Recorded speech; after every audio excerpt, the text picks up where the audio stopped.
अरे कौवे, तुम कितने गंदे हो। तुमने मेरा सारा घर गंदा कर दिया। तो साफ कर लो ना, मेरा काम तो खत्म हो गया। अब तो मैं चलता हूँ। ये कहानी है रामपुर गांव की, जहाँ सभी पंछी और पेड़ आपस में मिलजुल कर रहते थे। यहाँ पर अलग अलग तरह के पंछी बहुत अच्छे से मिलजुल कर रहते थे। तभी एक चिड़िया आती है और पेड़ में बैठती है। तभी पेड़ बोलता है, देखो ना चिमचिम चिड़िया, मौसम कितना सुहाना है, लग रहा है झूम कर नाचूं। तभी चिमचिम चिड़िया बोलती है, अरे तुम तो नाच भी नहीं सकते, तुम्हारे पैर तो जमीन के नीचे ही गड़ा हुआ है, तो तुम कैसे नाचोगे। तभी वो पेड़ गुस्सा हो जाता है।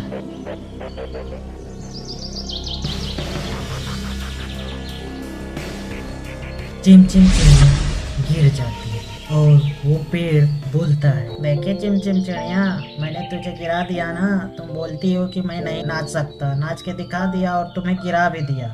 उसी तरह से सभी यहाँ पर मिलजुल कर रहते थे और सब हंसी ठिठोली करते रहते थे। वहीं पर एक मोटे आम भी रहता था और वो सभी पंछियों को मदद करता था। जिस पंछी को रहने की जरूरत पड़ती थी तो वो मोटे आम अपना घर दे देता था। जरूरतमंद पंछियों की मदद भी करता था। अरे मोटे आम भाई, मेरे घर में कुछ मेहमान आ रहे हैं, क्या तुम रहने के लिए जगह दोगे? नहीं तो मैं बहुत बेइज्जती हो जाऊंगा। प्लीज मुझे रहने के लिए जगह दे दो आम भाई। हाँ हाँ बिल्कुल, तुम रह सकते हो मेरे घर में। मेरे घर में सभी पंछियाँ रहते हैं, तो तुम क्यों नहीं रह सकते हो? हाँ, लेकिन एक बात का ध्यान रखना, तुम मेरे घर को गंदा मत करना।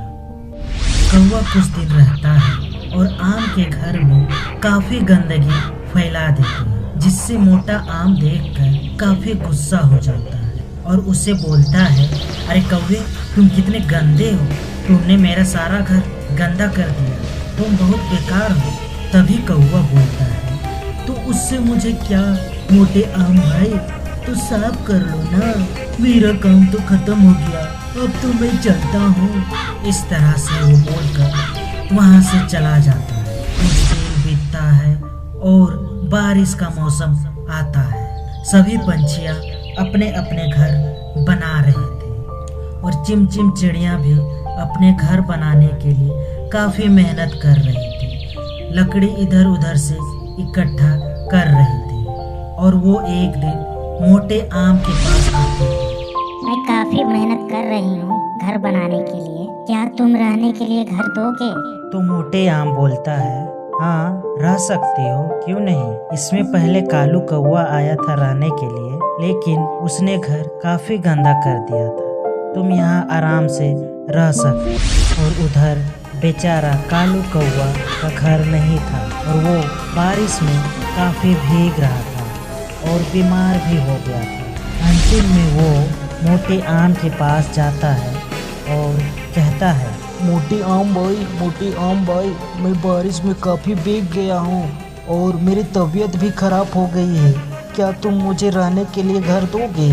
तो मोटे आम कहता है, पिछले बार मैंने घर दिया था, लेकिन तुमने सारा मेरा घर गंदा कर दिया था। वैसे भी मैंने चिमचिम चिड़िया को अपना घर दे दिया है, तुम्हें घर नहीं मिल सकता। इतना सुनने के बाद कौवा वहाँ से चला जाता है। कुछ दिन बाद उस जंगल में खतरनाक 2 बाज आते हैं और सभी की फसलें बर्बाद भी कर देते हैं।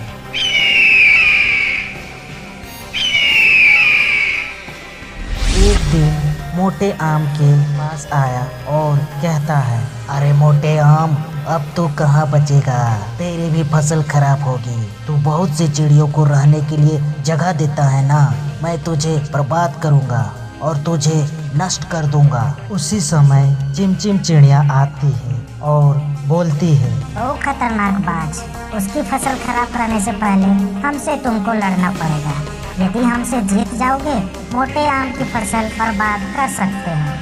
इतना सुनकर खतरनाक बाज काफी गुस्सा हो जाता है और कहता है, तुम्हारी इतनी हिम्मत, तुम मुझे ललकारेगी? आज तुझे नहीं छोड़ेंगे चिम चिम चिड़िया। इतना कहकर बाज चिम चिम चिड़िया के पीछे पीछे जाने लगता है और वो दोनों काफी दूर चले जाते हैं। चिम चिम चिड़िया जहाँ पर जाल बिछा हुआ होता है वहाँ ले जाती है और उसके नज़दीक जाकर अचानक से मुड़ जाती है और बाज वहाँ फंस जाता है। बाज की गति तेज होने के कारण वो बाज नहीं संभल पाता है और उस जाल में फंस जाता है। चिम चिम चिड़िया वापस मोटे आम के पास आती है और कहती है, मैंने तो उसे शिकारी के जाल में फंसा दिया। वो सभी पंछियों को बहुत परेशान करता था।